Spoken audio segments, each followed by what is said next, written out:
Bonjour, je suis Simon Burelier, je suis le fondateur de Charles.co, qui est une clinique digitale. Qu'est-ce que c'est Charles.co? Charles.co, c'est un espace un peu hybride et particulier qui permet, alors originellement c'était que pour les hommes, mais aujourd'hui on a une population qui est aussi féminine, de trouver, on va dire, 3 choses pour traiter des problèmes de santé chronique. Donc au début on s'est lancé que sur la santé sexuelle masculine, avec un service toujours articulé autour de ces 3 axes qui étaient de l'info. Donc on a créé un énorme média, enfin énorme, maintenant il est devenu gros, mais on a créé un média, notamment sur YouTube, où on trouvait que l'offre, que ce soit sur les réseaux sociaux, sur YouTube, était assez mauvaise. Il y avait des gens qui pouvaient s'exprimer qui étaient ni médecins, ni spécialisés dans quoi que ce soit, ou à l'inverse, du contenu super médical, assez difficile à digérer pour les gens, ou pas forcément très moderne. Et donc on s'est vraiment attaché à créer un média de santé qui est aujourd'hui un des plus gros en France, en faisant du contenu, médias, des shorts, mais aussi des vidéos normales sur YouTube, avec des médecins, pour déjà que les gens qui veulent avoir des infos sur leurs problèmes puissent l'avoir de façon simple, anonyme et gratuite. Donc ça, c'était vraiment le premier axe qu'on a développé. Le deuxième, c'est la téléconsultation, où là, l'idée, c'était, une fois que les gens se sont éduqués comme ça, gratuitement sur YouTube, s'ils sont déterminés à avoir passé le pas de la consultation, on va tout faire pour qu'ils aient accès à des spécialistes assez rares. Donc typiquement, quand on s'est lancé, c'était des médecins sexologues. Il y en avait moins de 300 en France. Donc il y avait beaucoup de régions où il n'y en avait pas. Donc là, à distance, ils pouvaient avoir des téléconsultations visio, téléphone ou même par message avec des médecins sexologues spécialisés là-dedans. Sachant qu'en plus, quand on prenait les problèmes sexologiques, le fait qu'il y ait des consultations à distance enlevait un peu la honte de la salle d'attente, faciliter le passage à l'acte, on va dire. Donc voilà, ça c'était vraiment le deuxième volet qui était la téléconsultation. Et le troisième volet, qui fait un peu aussi nos particularités, c'est qu'après la consultation, comme on est souvent sur des problèmes chroniques, on s'arrête pas juste à ça. Donc les gens après peuvent avoir énormément de services, que ce soit des thérapies en ligne, des livraisons de produits, etc., etc. Et en plus de ça, un soutien on a une équipe qu'on appelle CARE, qui est spécialisée là-dedans, qui permet aux gens de garder, on garde un lien avec eux, et il y a après la consultation, tout un tas de services qui leur permettent de régler leurs problèmes sur le long terme. Sur le site, ouais, on retrouve 4 grandes thématiques avec la santé sexuelle, le poids, le sommeil, les cheveux. Mm-hmm. Les gens parlent de leurs problèmes et vous les orientez vers la personne adéquate. Donc l'idée, pourquoi aussi ces 4 spécialités? Parce qu'on est sur du problème un peu difficile à régler, chronique, avec pas mal de désinformation, potentiellement de la honte. Et c'est aussi pour ça qu'on s'est lancé au début sur la santé sexuelle, c'est qu'il y avait aussi sur Internet énormément d'offres d'arnaques, de choses qui n'étaient pas sérieuses. Donc c'est un peu pour ça qu'on a pris ces spécialités-là, juste pour expliquer. Mais quelqu'un qui va avoir un de ces problèmes-là va venir chez nous, va pouvoir consulter avec un médecin. Donc c'est une consultation normale. Hein. Enfin, maintenant la téléconsultation c'est assez démocratisé, mais ça vous permet d'avoir des ordonnances, ce qu'on peut avoir en physique. Donc il va être mis en face d'un médecin spécialisé dans le domaine, et ensuite trouver des solutions. Et comme je vous le disais, quelles que soient les solutions, nous on va essayer de couvrir tout le parcours de soins jusqu'à la résolution du problème. Donc un patient qui a un problème, il vient sur votre site et qu'est-ce qu'il doit faire? Il va d'abord remplir un questionnaire, parce que ça c'est aussi quelque chose qu'on a voulu faire. Je donne l'exemple de la sexo, mais c'est un peu pareil pour toutes les spécialités. Avant, c'était soit 5 minutes chez le généraliste, ou en général, le pied dans la porte, la personne elle venait pour une angine, et puis à la fin elle disait « Ah d'ailleurs, j'ai aussi des problèmes d'érection », par exemple. Donc avec du coup une prise en charge qui n'était pas dingue. Et sinon, c'était chez un médecin sexologue ou un urologue, ça pouvait être plus long, ça pouvait être 50 minutes, ça pouvait être beaucoup plus cher, etc., etc. Donc nous, on a créé des formats un peu hybrides, on a plutôt des consultations de 15-20 minutes. Et donc pour créer ce format hybride, qui forcément fait des consultations aussi moins chères, on a fait tout un système de questionnaires. Donc en médecine, ça s'appelle l'anamnèse, c'est-à-dire tout le questionnaire de base, on va vous demander qui vous êtes, vos antécédents, plein de choses. On essaie de capter toutes ces infos avant la consultation, pour que la consultation se concentre vraiment sur les choses importantes. Donc quand vous allez arriver sur le site, vous allez choisir la spécialité pour laquelle vous voulez consulter, remplir un questionnaire, choisir votre médecin, booker votre rendez-vous, et ensuite, une fois que vous avez fait ça, vous pouvez avoir votre rendez-vous avec le médecin. À la fin de la consultation, vous allez avoir tous les documents médicaux, s'il y a besoin d'analyses sanguines, s'il y a des prescriptions. Et nous, l'idée, c'est qu'après, on a aussi tout un tas de services, donc des thérapies digitales, comme je vous le disais, ça peut être des livraisons de traitement, ça peut être d'autres choses, qui vont vous être proposées aussi pour résoudre vos problèmes. Pour les médecins, du coup, vous avez recruté un carnet d'adresses de médecins pour orienter les gens vers la bonne personne? Alors pour les médecins, nous on a d'abord commencé, on pourra revenir après à la genèse du projet, mais par travailler avec ce qu'on appelle un KOL. Donc en médecine, c'est un Key Opinion Leader, donc quelqu'un qui était vraiment une référence dans son domaine, dans la médecine sexuelle, qui s'appelle Gilbert Boujaoudé. On a monté le projet avec lui, et c'est lui qui après a recruté une équipe de médecins, soit qu'il connaissait, soit en qui il avait confiance, etc. Parce qu'il y avait aussi une idée, c'est pour ça qu'on se définit un peu comme clinique, de se dire on veut qu'il y ait une qualité homogène dans pour tous les médecins et pour tous les patients. Donc lui, c'est ce qu'on appelle le directeur scientifique ou médical, qui va s'assurer que les gens qui viennent sont bien formés, sont au courant des dernières avancées dans le domaine. Et donc c'est plutôt via lui qu'on a aussi recruté les médecins. Parce que comme on sait, c'est un milieu quand même assez particulier, les médecins, moi qui suis pas du tout issu du milieu médical, c'est beaucoup plus facile d'avoir quelqu'un de leur père qui leur parle et permet de les mettre à l'aise et de leur montrer que le projet est sérieux.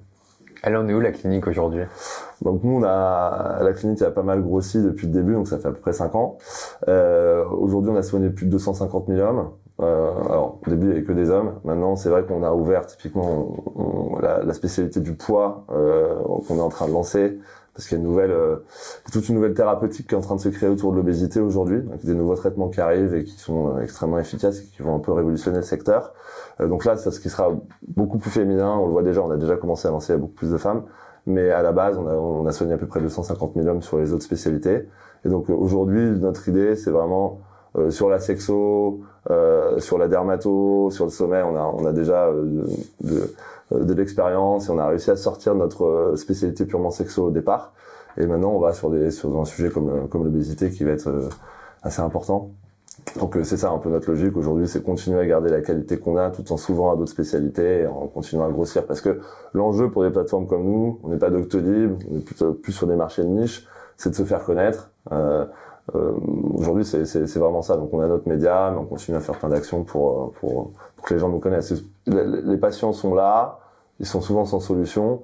Nous, en tant qu'entreprise comme ça, une start-up, etc., notre idée, c'est de se faire connaître du grand public pour qu'ils sachent qu'il y a des solutions immédiatement disponibles et de qualité, quoi. Donc les objectifs à long terme, ça va être de vraiment développer cette partie poids et renforcer quand même les trois autres c'est continuer à développer tout le reste, encore une fois, quand on regarde, on fait des études un peu de notoriété, on n'est encore pas super connu, donc à chaque mois, toutes les actions qu'on peut faire, on est en train d'être plus connu de nouvelles bases qui en général sont des patients qui viennent, nous font confiance et restent. Donc c'est vraiment, on grossit de plus en plus en termes de patients qu'on traite. Et avec cette ambition, en effet, d'aller sur des sujets différents où on peut, avec la même approche, on va dire, de clinique intégrée, en mettant en face des super spécialistes et tout cet accompagnement sur les maladies chroniques, est efficace aussi. Et typiquement, l'obésité rentre complètement dans cette logique. Sur les consultations, on n'est que sur de la consultation en ligne ou c'est aussi possible d'aller voir un praticien dans son cabinet? Non, on n'a que de la consultation en ligne. Après, ce qui est vrai, c'est qu'il y a parfois des problèmes qui vont être plus lourds ou qui peuvent pas être traitables complètement en ligne. Donc, on a des liens avec des réseaux physiques, que ce soit nos médecins à nous qui peuvent recevoir si le patient est dans leur région, mais sinon ils peuvent les rediriger vers plein de choses. Et d'ailleurs, il y a un peu d'hybridation parce que il y a à peu près 50% de nos consultations qui vont donner lieu à des prises de sang. Donc la prise de sang va nécessiter aux personnes d'aller faire du physique, elles vont revenir chez nous après. Donc il y a des parcours un petit peu mixtes. Pour revenir sur la jeunesse du projet, vous sortez tous les deux d'école de commerce, donc pas du tout du milieu médical. Comment vous êtes retrouvés à créer Charles.co?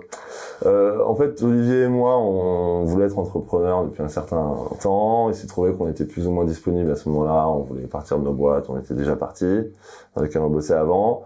Et ça a été lié un peu à une décision légale qui était un petit peu avant le Covid. Donc c'était, je sais pas s'il y avait une intuition des autorités, mais ils avaient facilité, un décret qui a facilité la téléconsultation en France. En gros, si je grossis le trait. Et donc en voyant ce fait que la téléconsultation allait exploser en France, on a réfléchi. Il y avait déjà quelques plateformes généralistes qui commençaient à rentrer sur le créneau, des gros acteurs. Et on cherchait plutôt une niche sur laquelle la téléconsultation allait vraiment créer des synergies et vraiment apporter un gain aux patients, pas juste je veux pas partir de chez moi, mais vraiment soit super utile. Et c'est là où on a rencontré Gilbert, donc notre directeur médical, qui nous a expliqué que en santé sexuelle, il y avait que un tiers des hommes qui allaient être confrontés à nos problèmes sexuels, qui allaient consulter. Beaucoup de gens allaient être en errance thérapeutique ou encore une fois prendre des expédients sur Internet, des arnaques, etc. Et donc, en rencontrant Gilbert, il nous a convaincus de commencer par ça, de dire il y a une nouvelle approche à avoir et la téléconsultation va aider les hommes à passer le pas, va leur donner confiance, ils auront beaucoup moins honte, etc., etc. Et donc on a pris la décision assez vite de dire ok, on va se mettre dans ce créneau de la téléconsulte en prenant une niche au départ qui est la santé sexuelle masculine, quoi. Donc vous avez commencé il y a 5 ans. Ouais. Avec Gilbert. Ouais. Et l'évolution, elle a été accélérée avec le Covid. Comment ça a évolué? Ouais, énormément. Donc, en fait, quand on est arrivé, nous, la téléconsultation n'existait pas. Enfin, existait, mais pour les gens, c'était rien. Donc, on avait un peu le double défi de expliquer aux gens que oui, ça existe, qu'on peut consulter un médecin en ligne, que ça va donner lieu à des ordonnances qui sont valables en pharmacie. Enfin, que tout était légal et fonctionnait. Et par ailleurs, on se heurtait au fait qu'on était dans un secteur où il y a eu tellement d'arnaques, et les gens ont tellement peur de parler aussi de leurs problèmes sur la sécurité des données. Enfin, il y a plein d'angoisses liées au fait qu'on était sur des pathologies en santé sexuelle un petit peu honteuses, ou en tout cas où les gens avaient peur de parler. Et donc en fait, on avait vraiment, avec Olivier, on prenait au départ, c'est nous qui faisions tout le support patient, qui téléphoné à tout le monde. Enfin, les gens quand ils téléphonaient au support, c'est nous qui répondions, et les questions c'était toujours les mêmes, quoi. Est-ce que c'est une arnaque? Enfin, il y avait beaucoup d'angoisse. Et c'est vrai qu'une fois que le Covid est arrivé, je me souviens, on était confinés chacun de notre côté avec Olivier, mais on a commencé à être submergé d'appels. Et en fait, la justification de la téléconsultation existe, n'ayez pas peur, c'est un vrai truc, elle n'a plus du tout lieu d'être. Donc oui, le Covid pour nous, malheureusement ça a été négatif pour plein de gens, mais c'est vrai que pour nous ça nous a quand même beaucoup fait décoller, quoi. Et au niveau des coûts pour le patient, il y a un supplément, tout est pris en charge, comment ça se déroule? Non, alors la législation en France, elle est assez difficile sur le remboursement des téléconsultations. Je vous épargner tous les détails, mais en gros, faut que ce soit des médecins souvent salariés. Alors la législation est en train de changer, mais en tout cas, il y a plein pour quelqu'un comme nous qui avait des médecins qui étaient non salariés, spécialistes, qu'on voyait pas en physique, purement en ligne, etc.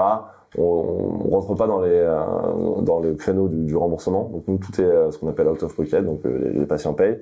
Après, une consultation chez nous, c'est 35 €.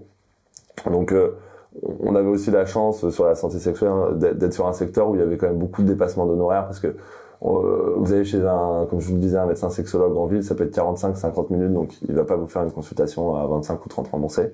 Donc c'était déjà, et on est aussi sur un segment de la santé où les gens sont prêts à payer. C'est là aussi, il y a une parallèle par exemple avec l'obésité ou le poids. Les gens sont habitués à payer des salles de sport, des régimes, etc. Donc on va être sur des problèmes de santé où pour de la qualité, de la disponibilité, etc., les gens sont prêts c'est assez cœur et régalien pour eux, donc ils sont prêts à payer. Donc ça, le prix, ça n'a jamais vraiment été un frein, et en même temps, comme je le disais tout à l'heure, on a vraiment changé le format des consultations pour les rendre accessibles. Donc 35 €, c'est un peu un bon équilibre qu'on avait trouvé, et pour l'instant, on n'a jamais eu de problème là-dessus, quoi. Quand un patient fait appel à vous, généralement, l'accompagnement va durer combien de temps? C'est extrêmement variable, en fait. Pareil, je vais reprendre l'exemple de ce par quoi on a commencé, qui était la santé sexuelle. En fait, en santé sexuelle, il va y avoir des gens de plus de 60 ans qui vont avoir soit des problèmes de santé, soit juste l'âge qui fait que, par exemple, sur l'érection, leurs problèmes se sont détériorés. Là, ça sera plutôt des gens au long cours, parce que parfois, ils ont besoin de traitement jusqu'à la fin de leur vie pour continuer à avoir une activité sexuelle. À l'inverse, on a des patients qui ont 18 ans, qui vont avoir une éjaculation précoce ou des choses comme ça, où en général c'est juste redonner confiance, apprendre certaines choses, etc. Et c'est vraiment des patients qu'on voit moins longtemps, parce qu'en général leurs problèmes se règlent très vite. Donc il y a vraiment tout un panel. Nous, on a des patients de 18 à 97 ans, donc il y a vraiment tout un panel. Je peux pas vous donner du tout une durée typique, mais c'est aussi ça la force de notre modèle, c'est qu'on est adapté à quelqu'un qui a un petit besoin ponctuel, de reprise de confiance, peu importe, jusqu'à quelqu'un qui a été opéré d'un cancer de la prostate et qui sait qu'il aura des problèmes d'érection jusqu'au bout de la fin de sa vie, et on sera toujours là pour l'aider, quoi. C'est vraiment cet aspect de confiance finalement qui va faire que le patient va revenir et peut-être ne pas venir pendant un an, revenir après un an. Tout à fait. En fait, il y a vraiment un effet boîte de Pandore, parce que sur la santé sexuelle masculine, les gens, en général, dans les sondages qu'on fait, ça fait 2 ans qu'ils ont leurs problèmes. En général, ils en ont parlé à personne, peut-être à leur conjoint ou leur conjointe, mais ils ont pas à leurs amis. Enfin, des mecs, on n'a pas trop ce truc-là, cette tribune où on peut avec ses potes dire j'ai des problèmes sexuels et tout. Donc les gens ont attendu 2 ans. sont ultra traumatisés, on en parle à la personne et arrivent sur une plateforme où, de façon assez facile, ils vont avoir un rendez-vous avec quelqu'un qui fait ça depuis toujours. C'est vraiment, ils sont spécialisés en sexe sexuel, ils savent parler aux hommes qui ont ces problèmes-là, etc. Donc il y a vraiment un effet un peu waouh. Je me suis libéré d'un poids. On a beaucoup de messages comme ça. Donc une fois qu'ils ont fait confiance à ce médecin avec cet aspect un peu cathartique, évidemment après ils vont revenir et notamment aussi sur le fait que ceux qui ont par exemple des médecins traitants ont parfois un peu honte d'en parler à leur médecin traitant, donc ils ont un peu cet alcôve ou ce petit endroit où ils peuvent sur ce sujet-là ils sont ouverts à quelqu'un et qui peut les suivre sur le long terme, quoi.